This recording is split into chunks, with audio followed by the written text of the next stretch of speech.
Hello everyone, welcome back to the Code Syndicate. Today we will learn floats.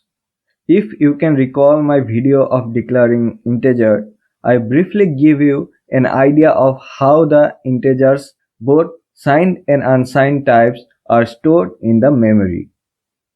Though in this video I will not cover how floats are represented in memory because it is a little complex process for the beginner perspective. But I will create a dedicated video on this topic explaining representation of both single precision and double precision floats in the memory. For now, we will see how we can declare a floating point number. If you remember, Rust has two types of floats, F32 and F64. F32 is a single precision floating point number and F64 is the double precision floating point number.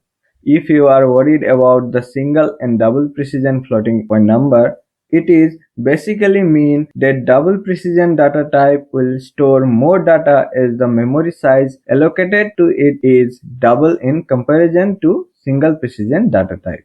Now let's jump into the computer screen.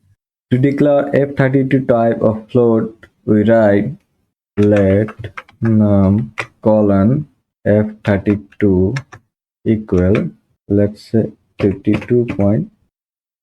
Similarly, for F64 type, we write let num64 colon F64 is equal 4583. Now let's print both the variables and check them in the console to satisfy our curiosity.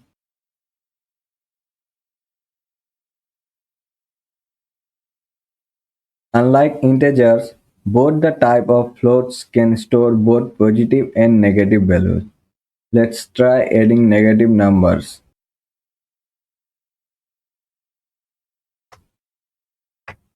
Run the code. That is it for today. In next video, we will see type conversions of integers and floats in Rust. Stay tuned and do subscribe to the Code Syndicate. Thank you for watching and I will see you in the next video.